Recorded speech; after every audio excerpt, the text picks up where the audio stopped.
Hey everyone, it's been a minute, and I've got a little pile of articles saved up, but in the meantime, we're just gonna have to clear them out, right? Although the AI information is coming at me about as fast as I can read it during the week, but yeah.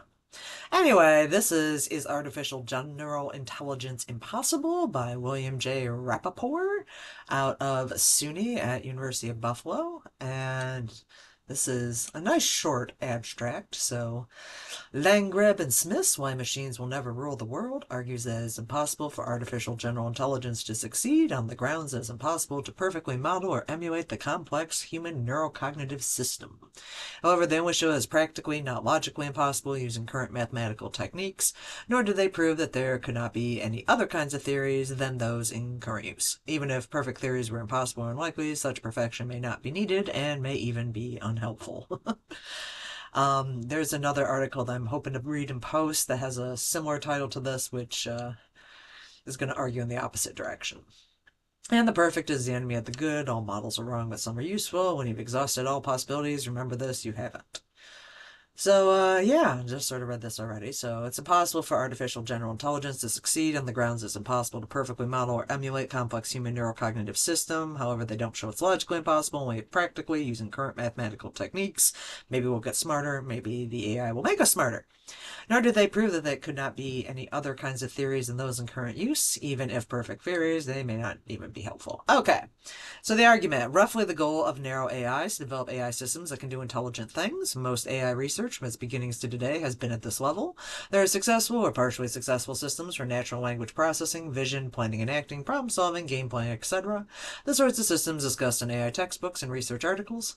Typically, a given narrow AI system does only the task it was designed for. AI chess programs can't see or solve algebra problems and vice versa.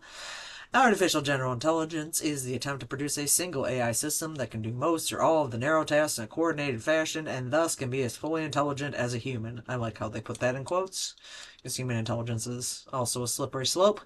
If an AGI exceeds human level intelligence, that can be said to have passed the point of singularity. Some claim singularity bodes ill for humanity, others disagree. Yeah, because they're all going to wake up and realize they're slaves, and we haven't done well with enslaving each other.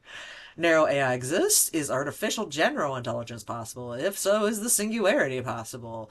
LNS argues their book subtitle suggests that we can have artificial intelligence without fear of the singularity because artificial general intelligence is indeed impossible. Their argument has the following structure. So AI's application of mathematics to the modeling of the functions of the brain. The brain is a complex system. The only way to engineer technology with human level intelligence is via software emulation of our own brains, but it's mathematically possible to predictively model or analyze complex systems, and it's impossible to engineer machines that would possess intelligence greater to or equal to human intelligence. And maybe this is the other paper I was looking at. AGI is impossible. A fortiori, an AGI with powers greater than human is impossible. Singularity is impossible.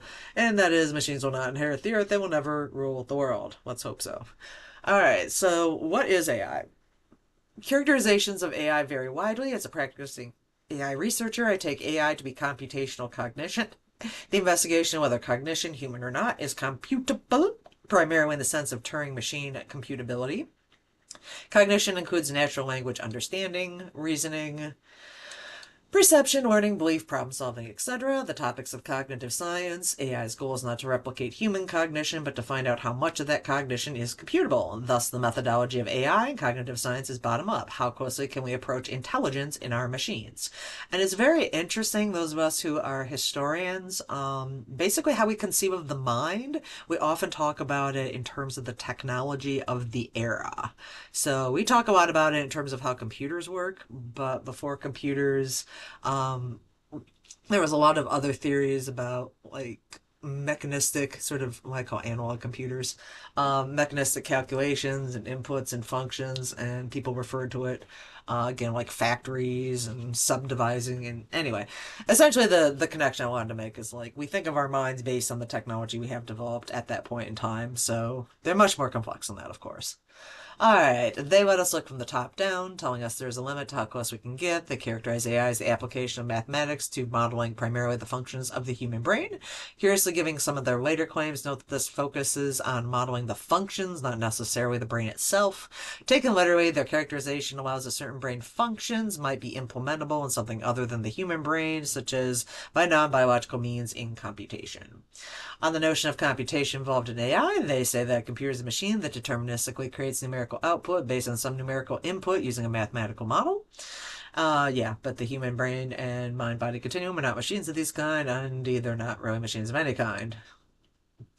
They cite Turing for the first sentence, which is not quite accurate, given the inputs to a Turing machine are syntactic entities, strings, or strokes, not numbers or even necessarily numerals, but many agree with the second sentence. Even if true, however, surely the goal of artificial general intelligence is not to recreate the human brain, but to create something functionally equivalent. And the open research question historically has been whether this can be done via Turing machine computation. Piccanini, for example, has offered a more general notion of computation, according to which the brain does compute, and contrary to the third sentence, is a machine, or at least a mechanism. Again, what do we call a machine? So what is artificial general intelligence? The book is an argument against artificial general intelligence, not narrow AI. By artificial general intelligence, they mean a very perfect emulation of human intelligence acting in the real world for an AGI designed to substitute for humans in the performance of complex tasks in natural language, I would assume natural environments. Inaccurate predictions are insufficient. But do humans in such circumstances always make exact predictions? And must artificial general intelligence agents be better than humans? So there are two things to consider. First, is there's a reasonable goal of artificial intelligence? Is it anyone's goal? Do we want this? Just the nerds that are building it? Yeah. Second, does their argument work against that goal? My inclination is that, first, it's not a reasonable goal for reasons independent of theirs, namely perfect emulation may not be necessary in order to achieve a practical version of AGI. And second, their argument fails because they claim a mathematical impossibility without a mathematical proof. Okay, it's a different paper because the other one says the proofs are in the appendix. Having left open the possibility that a new kind of modeling might succeed where current methods fail. We could get smarter. The kind of mathematical model they say is needed but cannot be had seems to be a perfect model. Most processes in nature cannot be modeled mathematically. We cannot write down or automatically generate equations which describe, explain, or predict such processes accurately, which doesn't make sense to me based on the Fibonacci sequence in nature. Their first sentence needs justification. A more cautious claim, though weaker in the need for argument, would be that most processes in nature have no known mathematical model, but even that needs justification.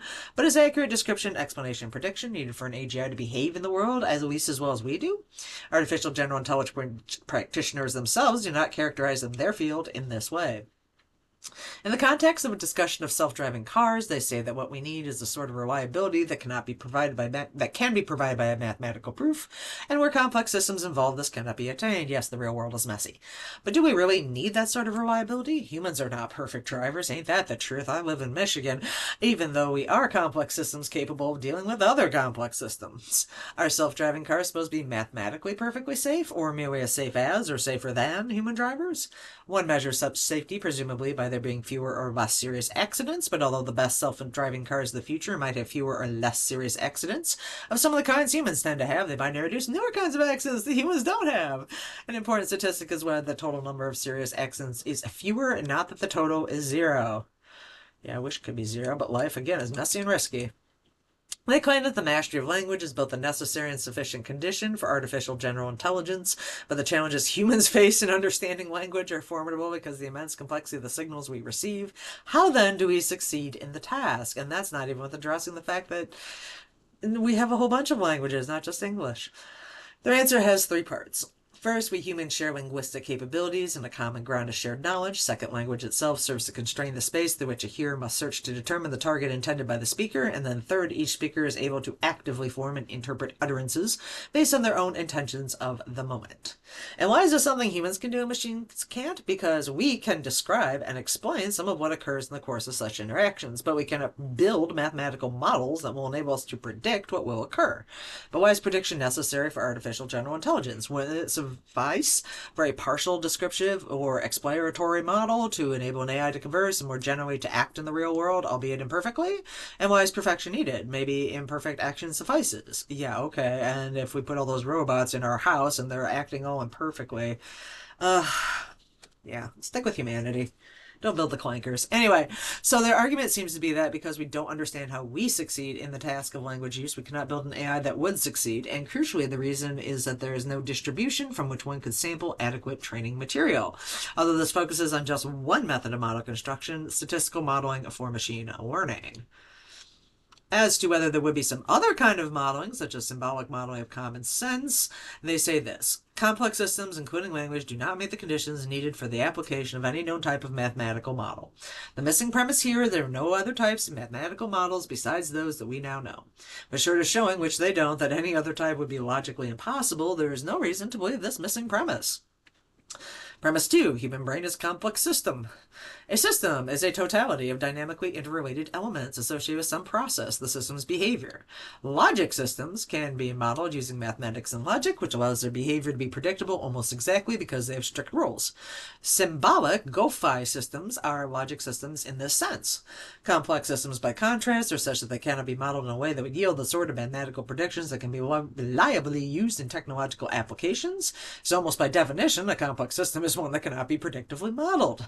Interestingly, the very experts they cite on the complex systems seem to disagree. There are those that say the complex systems will never be understood, or that by their very nature are incomprehensible. This book will demonstrate that such statements are incorrect. Complex systems are algorithmic.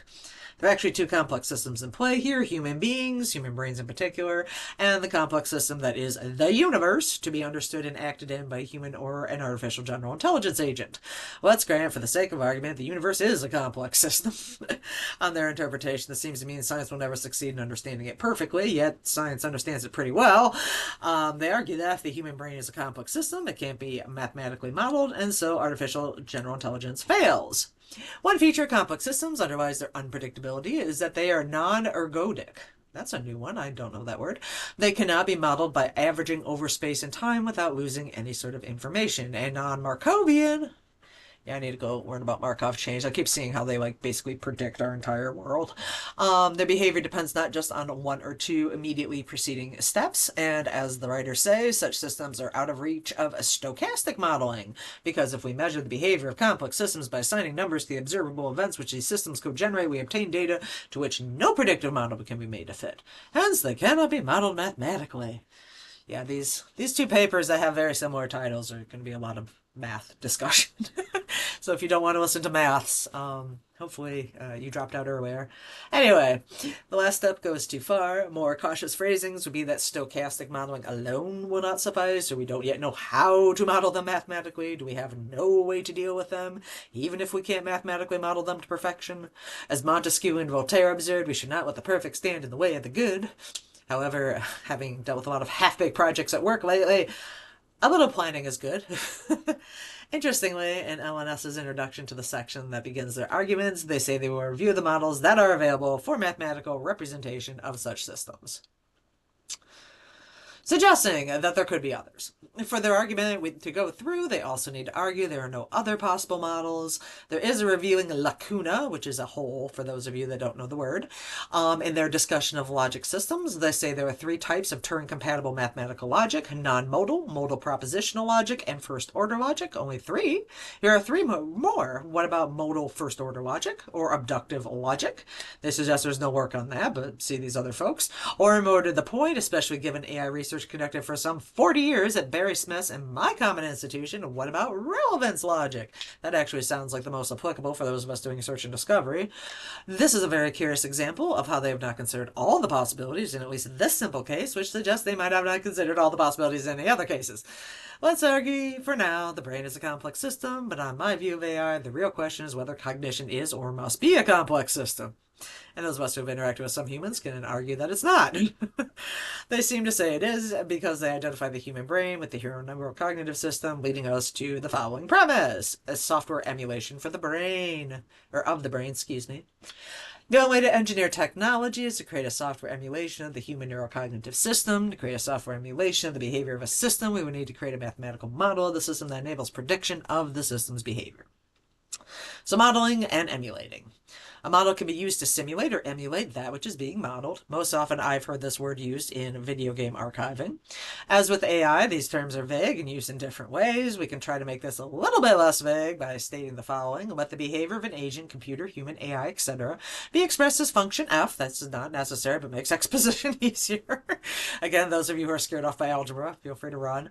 Then we can say that the agent A1 simulates the f behavior of agent A2. A2's computation of f, it need not be Turing machine computation, if and only if A1 also computes f with no restrictions on how it does so. In particular, A1 need not to do it exactly as A2 does, whatever exactly might mean. And A1 emulates A2's f behavior if and only if A1 does f exactly as A1 does, using the same algorithm, perhaps even down to the same data structures. This reminds me of my growth and becoming someone who can supervise, because I'm like, yeah, I'm not a process N-word that we like to use to call our foes things, and I need to drop that use of that term, because I have gotten to the point now where I am not using the World War II enemies word at all, if at all possible, unless we are specifically talking about World War II. Anyway, I'm not a process-focused person. If you get the same answer either way, I'm happy. That used to drive my dad nuts that, like, our math teachers were like, no, you have to do it this way, because my dad would show me another way of doing it, and then they'd get mad. Because it would work, because you can get to, like, all sorts of things using math. And different methods.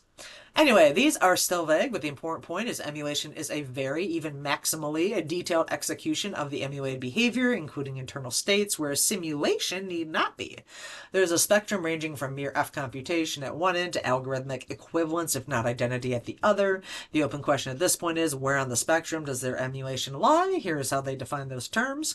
First, simulation is a model of a process which imitates the unfolding of the process over time in such a way that if data about the initial state of the process is entered as input, the data about the terminal state of the process can be inferred. This certainly seems to agree with the simulation end of my spectrum view, where the minimal notion is mathematical functional equivalence with no mention of intervening process. Next, an emulation is the imitation of the behavior of an entity by means of another entity. The aim of emulation is thus to mimic behavior. Mimicry seems closer to the emulation end of my spectrum, where the maximal notion is algorithmic procedural equivalence. That is, in a bare-bones simulation, all that's imitated is the input-output behavior, whereas in a full-fledged emulation, the intervening behavior is often imitated. Okay, so if you got a little lost on that, so simulation, all we care about is what's going in and what's coming out of the box, whereas full-fledged emulation, what's going on inside, like the little black box to get from A to B, is also imitated. So yeah, I guess a lot of the video game emulators I've heard of are probably closer to simulations. I don't know. Going down a rabbit hole on the thoughts. Anyway, I think their notions do match mine, so however, despite their definitions, they say a universal Turing machine is a Turing machine that simulates a Turing machine on arbitrary input. But even on their definition, they should have said a universal Turing machine emulates a Turing machine. The instruction set of the Turing machine to be imitated is encoded on the tape of the universal Turing machine. The universal Turing machine fetches and executes those instructions, not some others that might have the same input-output behavior as the Turing machine. One Turing machine might simulate another by having the same input-output behavior, but different instructions. For AI, the important point is the distinction between doing things exactly as humans do versus doing them in some other way. The important question, with respect to LSNS's argument, is whether such detailed emulation or some aspect of cognition is really necessary for AGI. It may be for some AI researchers, but for many, if not most, others, simulation by Turing machine computation is the goal. Is complete or full modeling required? What would that even mean? What would it mean to model a specific human in full detail? Whose brain shall it be? Elon. The mechanist claims it could be a machine whose outputs are the same as those of a human or a group of humans. What sort of machine? What outputs? What sort of human? There is no generic brain, so it would have to be somebody's in particular. Again, I'm putting up Elon or Bill, but it is my colleague Stuart C. Shapiro observed there is a range of human level intelligence. All that artificial general intelligence has to accomplish is to get within that range, and as again many of us know, that range can go pretty low. And for that, some level of simulation is a more reasonable goal, presumably, than computational simulation. Alright, whole brain emulation. I don't care about biology, I care about intelligence. So, if the goal of AI is to develop a computational theory of human cognition, then emulating the human brain is not its goal and may be the way to achieve the goal, and if they're right, an ultimately successful, if not impossible way, but it is not the goal, and there may be other ways to reach the goal. Note the change from brain to neurocognitive system. One possible reason for this switch is to emphasize that only the cognitive aspects of the brain need to be emulated, and not, for instance, the brain's management of the rest of the body, the heartbeat, the breathing, all that stuff. However, given the embodiment traditions within some branches of AI and cognitive science, as well as their observations about the nature of complex systems, such bodily management functions might well be involved in the brain's cognitive functioning. Yeah, because we don't know how all that stuff really interacts. I mean, we have Descartes and my mind and body are why I exist and how I exist. But yeah, this will be fun if we ever do get the robots up and running to where you can like drop in memories like a big chip. Because like I've seen the emulations for like famous people trained on data and stuff, and that's already kind of creeping me out. Already giving me uncanny valley. Like the whole idea of just having like a robot running around with someone else's brain post death is, I don't know. It's just weird to me. But and I read a lot of science fiction, and it's still weird. Okay, so they're referring to whole brain emulation.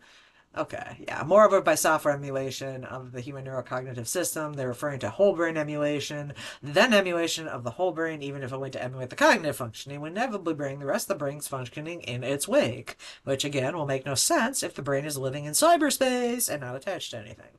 Here I see a difference in approach. LL and AS and the community want to emulate the whole thing in order to get a desired part in some sort of top-down fashion, but another approach starts from trying to emulate or simulate the desired part only to expand to other functions as needed from the bottom up. In any case, modeling the central nervous system is not the goal to artificial general intelligence. One feature of premise 3 suggests that somehow the neural structure of human cognition is essential. Maybe it is, but that needs to be argued for. And it's not clear that we know enough at this still early stage of AI research to say it is essential. Very nice statement of their basic position, showing the same weakness pointed out in section 4 is this: it is impossible to model the central nervous system using any existing form of mathematics because of our inability to model complex systems mathematically.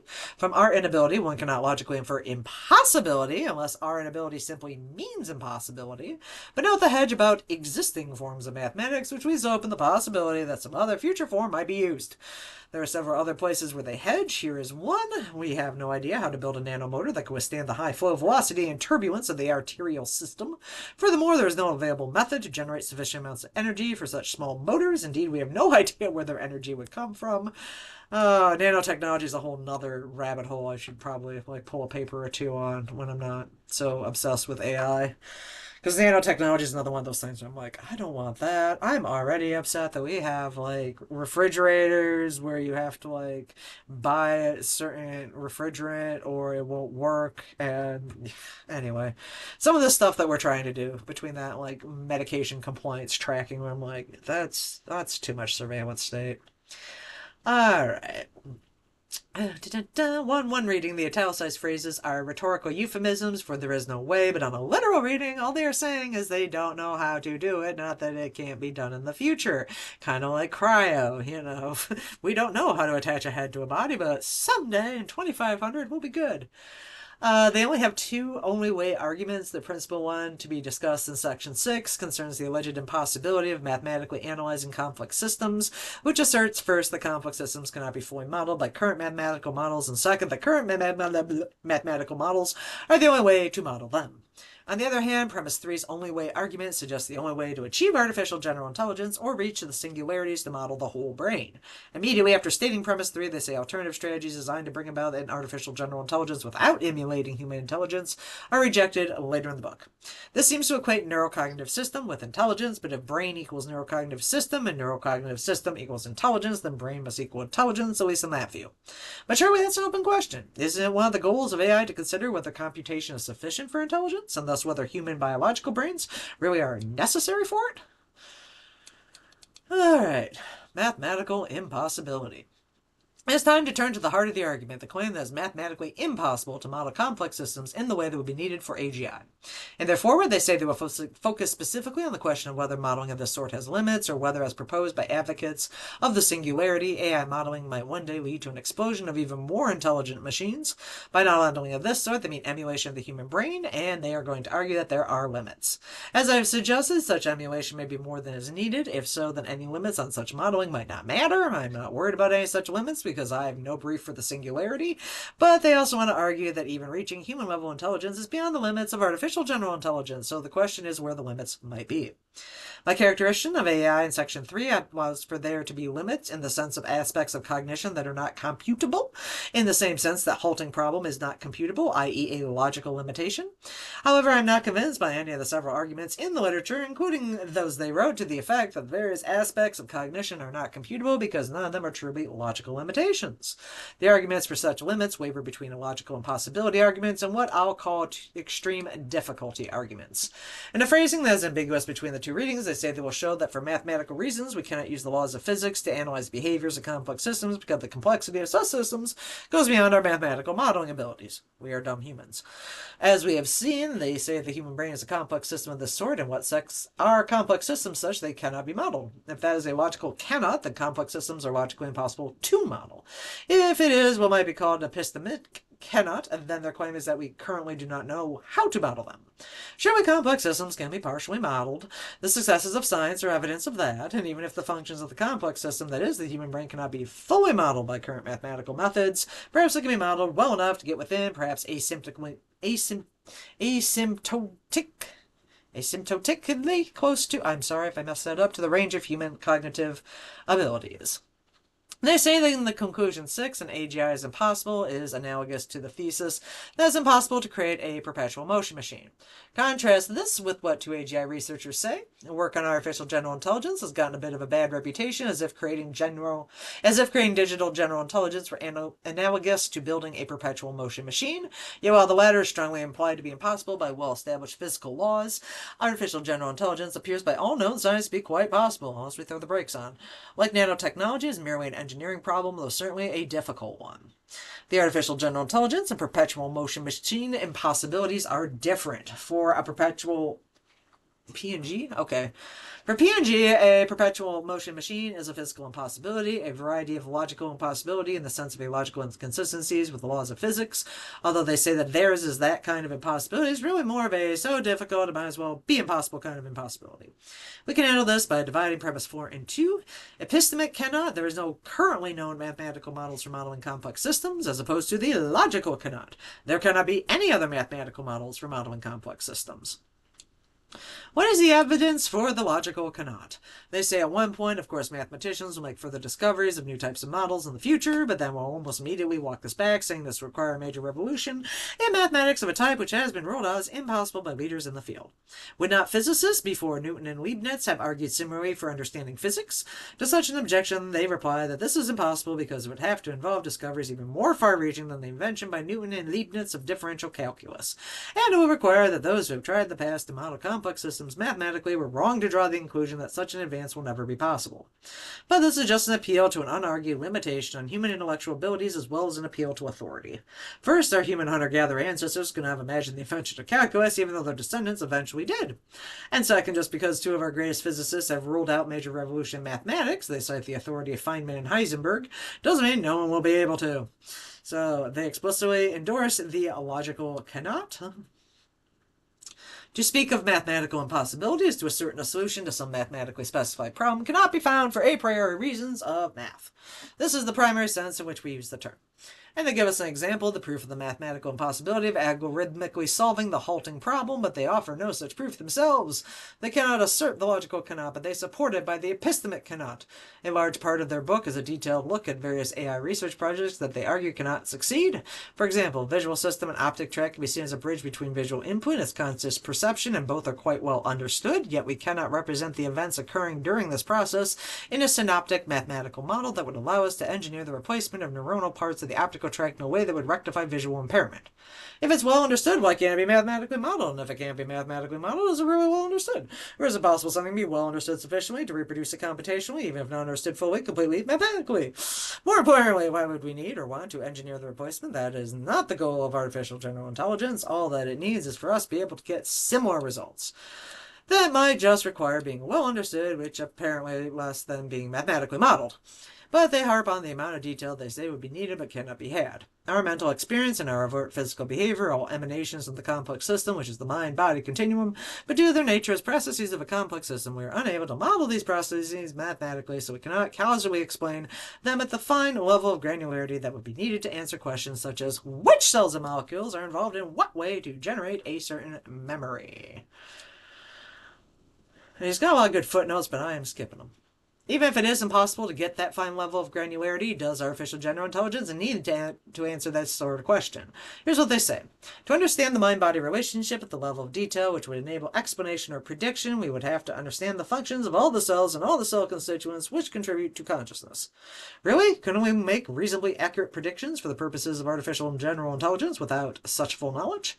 Then they say, and moreover, we would have to do this at the level of instances, individual human beings, rather than at the level of general types. Are they saying that any individual artificial general intelligence agent might be constructed would have to have that fine level of detail? That's not as controversial as it might sound. After all, any constructed item of any type will differ in its fine details, even down to subatomic level, from any other instance of that type. But I think they are really saying that artificial general intelligence must construct not an agent that is generally intelligent within the range of human intelligence, but one that perfectly emulates a specific human being, and that doesn't seem within the spirit of real artificial general intelligence as it is practice. In a discussion of force overlay, the problem of understanding how the four fundamental forces interact, they say we have no idea how this happens. There is no way to model mathematically what is going on here in any exact way. But having no idea how it happens is not the same as saying that there is no way to mathematically model or understand it. A reasonable conclusion from their impossibility argument is there can be no scientific, much less computational understanding or theory of anything in the physical world, much less how humans behave, simply because it and we are too complex. And yet we understand things well enough, and science continues to progress, sometimes by inventing new methods of understanding. Moreover, our inability to mathematically analyze such systems such as steam engines and computers, doesn't prevent us from constructing them. They point out that turbulence cannot be modeled in a way that allows the computation of its flows, yet turbulence is one of the very simplest sorts of complex systems, but I do not see how it follows we can't discover another method that yields similar behavior. As Selmore Bringsjord pointed out to me, a cup of coffee through time at breakfast is a complex dynamic system, calling for, under some constraints, analysis to model, not recursion theory, but that doesn't mean one must use analysis to model this phenomenon and build a corresponding artifact. More to the point, perhaps, what does turbulence have to do with cognition? An impossibility argument. To prove logically that something is impossible, in particular not computable, calls for a reductio argument, as in the case of the halting problem. But their arguments are not that kind. Here's one of their arguments for the impossibility of fully mathematically modeling a complex system. A machine, as this term is generally understood, is inanimate, does not consist of living cells, and therefore cannot produce energy-carrying biomolecules to survive or reproduce. If it could do so, it would be able to engineer life, but to do so, we would have to be able to model so well that we could recreate, through engineering, all those functional constituents of organisms that are essential to their survival and reproduction. We would then not be emulating organisms, but rather creating something like an organism doppelganger. And this kind of reminds me, I forget what story it is. I want to say it's Jules Verne, but I don't think it's Jules Verne. I think it's Jonathan Swift who did the, Gulliver's Travels, but the other worlds, the ones besides the one where he's a giant. Because there's this one world where they like have a map, but the map is literally at the scale of the land, so they like just open it up above themselves and can't like figure out like how to actually use it, because it's basically, again, like the underlying land at the same size. Anyway, scale's fun. And this we cannot do because they not only as an organism as a whole, but all those functional parts are complex systems, and thus we are thwarted at the very first step of any attempt to create a synoptic and adequate mathematical model. The structure of the argument seems to be this: machines are not alive. If they were alive, then we could engineer life. If we could engineer life, then we'd be duplicating and not emulating it. Life is a complex system. We cannot duplicate it. Premise A is about as truthful as saying that birds fly. It's not very truthful. Many birds don't fly. As Turing hinted, it appeared to be a self-contradiction to say that a machine can think, because as a machine we generally understood at the time, they were practically defined as non-thinking things. But why is it wrong to think of living things, even thinking things, as machines? Even Cyril, no friend of AI, said that our bodies with our brains are machines. Premise B seems plausible. After all, to the extent machines by definition are engineered things, then if a machine could be alive, it would be an engineered life. Surely, however, they don't want to deny the antecedent to conclude that we can engineer life. It is with premise C that I have the most problem, because emulations can sometimes be duplications. They can be the real thing. This can happen in particular with information-based emulations, cognition in particular. Premise D seems reasonable, but I don't see how conclusion E follows. They have argued that complex systems cannot be fully modeled. Suppose so. Then all that follows from that, and D, is that life cannot be fully modeled. Is full modeling required for engineering and emulation? The closest they come to a logical argument against the possibility of fully modeling a complex system is in this passage. Even an approximation of the workings of a complex system is predestined to fail, because the results of applying it will deviate exponentially from reality. Here they seem to be suggesting that complete models of complex systems are in NP, and that of course means that even if such complete modeling is not logically impossible, it is still out of reach unless P equals NP, currently considered unlikely. But even if P does not equal NP, it might be possible to model some complex systems. After all, we can decide some of the programs whether they will halt or not, and we can solve some versions of the traveling salesman, etc. The most important point is that their impossibility arguments are not logical impossibility arguments in the sense that the proof of the halting problem is. The partiality of models. To build computer applications that can function in real-world environments is the very point of artificial general intelligence. The problem is that many in the artificial general intelligence community do not see a big difference between a world and a model of the world inside the machine. Whether AGI researchers see this or not is certainly an important point I fully agree with and does not deserve to be buried in a footnote. Others have made it before. They cite Hess. I first encountered the idea in Brian Cantwell Smith's Limits of Correctness in Computers, which is worth quoting at length. To build a model is to conceive of the world in a certain delimited way. Every model deals with its subject matter at some particular level of abstraction, paying attention to certain details, throwing away others, grouping together similar aspects into common categories, and so forth. Models have to ignore things exactly because they view the world at a level of abstraction, and it is good they do so. Otherwise, they would drown in the infinite richness of the embedding world. If you don't commit that act of violence, don't ignore some of what's going on, you will become so hypersensitive and so overcome with complexity you will be unable to act. Yes, on behalf of the neurodivergent, that's how we feel sometimes. To capture all this in a word, we will say that models are inherently partial. All thinking, all computation are similarly partial. Furthermore, and this is the important part, thinking and computation have to be partial. That's how they are able to work. Some AGI researchers not only see this difference, they celebrate it. Here is Pei Wang's definition. Intelligence is the capacity of an information processing system to adapt to its environment while operating with insufficient knowledge and resources. Partiality, Smith's gap between the model and the world, is unavoidable, and it has to be faced not only by an artificial general intelligence, but by us too. This has been dubbed efficient intelligence, the ability to achieve intelligence using severely limited resources. This is not merely a logical point. Even when your eyelids are closed, your visual system is a monumental drain on your reserves. For that reason, no animal can sense everything well, nor would any animal want to. It would be overwhelmed by the flood of stimulation, most of which would be irrelevant. Evolving according to their owner's needs, the senses sort through an infinity of stimuli, filtering out what is irrelevant and capturing signals for food, shelter, threats, allies, or mates. Wuxkrupp noted that the poverty of this environment is needful for the certainty of action, and certainty is more important than riches. Nothing can sense everything, and nothing needs to. They expect the artificial general intelligence to need everything in order to deal with complexity, but everything might be too much. Partial models might be not just logically unavoidable, but cognitively necessary. Even if the universe is a complex system, doesn't artificial general intelligence also have to be one in order to understand and act in it? The gap between inevitably partial scientific model and the equally inevitably complete world it models may be the fundamental problem they are pointing to. It could be the reason that they think complex systems cannot be fully modeled mathematically. They argue that an artificial general intelligence agent must but cannot be perfect, and then hence artificial general intelligence agents are impossible. But not being perfect may be what makes them possible.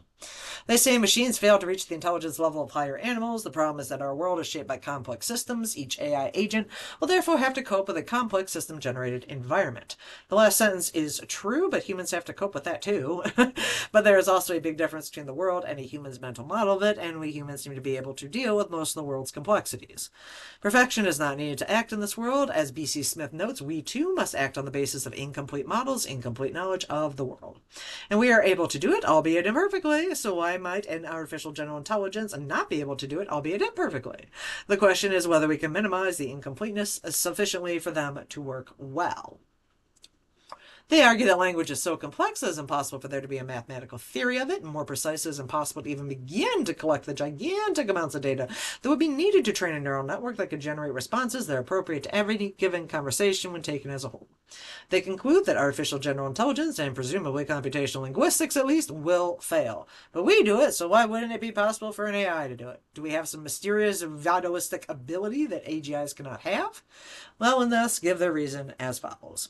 Computers, in order to compute something, require mathematical models, and because there can be no adequate mathematical model of language in general, and conversation in particular, attempts must be made using inadequate models, and these lead to failures such as issuing a routine question in response to an urgent cry for help in an emergency situation, or the refractory failure to understand a pun. But for LNS, adequate means perfect, and the opposite of an adequate model is not an inadequate one, but an imperfect one, a wrong but useful one, as suggested by our opening epigraph from Box. A human under pressure of an emergency may also fail to respond appropriately, and people can fail to understand puns too. Once again, must artificial general intelligences be better than humans? Yes, if the real goal is a singularity, as suggested by the title of the book, rather than as in the title of Chapter 9, why there would be no machine intelligence. Of course, an artificial general intelligence that failed to respond appropriately in an emergency or to understand a pun might still rule the world or inherit the earth. Other methods. In order to produce a machine that thinks better than a man, we don't have to understand everything about the man. We still don't have to understand feathers, but we can fly. They speak as though the only way to achieve artificial general intelligence is by the currently popular and successful methodology of deep statistical machine learning. At best, their argument shows statistical modeling by neural networks by itself won't be able to accomplish artificial general intelligence. Many working in the field today agree, programs like ChatGPT to the contrary. Deep learning, probabilistic, large language models based on neural network and statistical techniques are good at simulating natural language understanding at a very surfacey level. But they don't really understand. They are missing a real ability to remember, to reason, to revise their beliefs, to make and understand plans, to construct a model of their interlocutor's beliefs, etc. They only look like they do these things. Even in cases where ChatGPT and its ilk seem to demonstrate insight, they are only finding things that were in the raw data all along, but for which computer power was needed to enable finding them. They don't understand that they are exhibiting insight. But the missing things have not been shown to be uncomputable. In fact, there are very good GoFi systems that can do some of these things, and there is work on others that are on the right track for things like common sense. What's needed is to combine these into an artificial general intelligence. Nancy Cartwright takes a similar stand when she argues for reasons not unlike those of LNS that physics can't deal with reality's complexity, but unlike them, she offers an alternative. Instead of supposing that physics must be the queen of all we survey, I recommend we construct our image of what an ultimate science might be like on the basis of what current science is like when it is most successful. Physics does not act like the queen in this case, rather she does her bit as part of a motley assembly of scientific and engineering disciplines along with practical knowledge, all working together. Applied to their argument, her point here is there is no one single all-encompassing theory that will describe, explain, and predict everything. Rather, there are many theories, and perhaps not even scientific, that must play a role. There is one sticking point. Any model of reality, even when based on such a motley, must still be partial, but an important question is how big the gap between a partial and a full model has to be, or rather, how small can it be before we get a system that can operate in the real world. And if only a zero gap will suffice for singularity-level AGI, then I guess so much the worse for such an AGI, but is zero gap really necessary? And for those of you who are catalogers, you can kind of understand the gap as like how we create mark records versus basically trying to reproduce the entire book as its own artifact. Because a record is a representation. Another option leverages the notion of different levels of description. To use Frank Wilczek's example, a hot air balloonist does not need to apply the laws of mechanics to the atoms of gas in the balloon. The atomic description contains much more information. In principle, most of that information is useless if you're interested in flying a balloon, worse because it adds distractions. A more speculative strategy would be to employ a different form of learning. A hint of this can be found in another claim that we will never be able to engineer machines with societal, social, and ethical capabilities of human beings. We develop these capabilities from growing up and living in society. Yeah, and Gen Z see. Oof. So as Turing suggested, perhaps we would have to raise an artificial general intelligence from childhood in a society of humans. For a nice fictional treatment, see Chiang 2019, discussed by Brockman and Levesque 2022. After all, why must an AGI arise fully formed from its programming? To even begin to do this successfully, we need a new theory and implementation of this kind of learning. They seem to agree that this is a different kind of learning when they say AI systems do not learn in the sense that animals and humans do. The machine does not learn anything, it merely computes algorithms taken from the theory of optimization. Of course, it might turn out that learning is mere computation of algorithms, but more importantly, what is the sense that animals and humans learn? Why can't a computational theory of learning be developed? Alright, conclusion 8, the singularity. The singularity is supposed to be the point at which artificial general intelligence becomes more intelligent than a human, but what does that mean? Intelligent along what dimension? Would it have to be more intelligent than the best musician, best politician, best judge, your average person at Walmart? The ultimate conclusion that the singularity will not be reached follows trivially from the conclusion that human-level artificial general intelligence will not be reached. What do they think we do have to fear if not the singularity or artificial general intelligence? They say that the great challenge we are facing is not the replacement of human intelligence, it is not the advent of some singularity. Instead, we face the challenge of finding new occupations for those whose labor will be mechanized. They then go on to say that these challenges will be overcome, more likely they will, as the history of early mechanizations of labor suggests. Yes, but we also weren't draining our entire planet of gas, oil, and water resources. Well, the water, I guess, will come back. But even if far short of true artificial general intelligence, much less of the singularity, there is still much we have to be cautious about, if not fear with AI. Two familiar and still unsolved examples are the black box problem and the bias problem. Most, if not all, current AI systems are based on machine learning techniques that are black boxes from whose internal workings are opaque and susceptible to biases inherited from their training sets. And more recently, the bloviating of programs like ChatGPT, and to a lesser extent DALL-E, that only appear to have intelligence, is something that we will all have to learn to deal with. So in summary, they argue that a perfect emulation of the human brain would be necessary for artificial general intelligence, but such a perfect simulation is mathematically impossible. Hence, artificial general intelligence, a fiortori, the singularity, are impossible and not to be feared. I argue that they have not shown the logical impossibility of such a perfect emulation, only that at most it may not be obtainable solely by current mathematical, specifically statistical techniques. Hence, further research may enable progress towards the goal of artificial general intelligence. Further, such perfect emulation is not only necessary for the AGI project to succeed, but an imperfect or partial model may be most efficient and even necessary. The argument is like saying the only way to get to the moon is with a ladder, and no ladder can be long enough. But there are other ways to get there, such as by rocket ship. Even if a combination of, say, symbolic programming of common sense plus deep machine learning is too short a ladder, we may still need that ladder to get into the rocket ship. Moreover, although the many open issues of computationally, including mathematically modeling cognition, may provide hurdles, they should be treated as research projects for AI, not a set of barriers that cannot be overcome. The writers fail to show that an imperfect AGI would not suffice for behavior in the real world, and they don't offer the necessary logical argument for the impossibility of mathematical analysis of complex systems. All they offer is pessimism. What do you think? Is it enough to be an approximation, a simulation, and not a true emulation? Probably.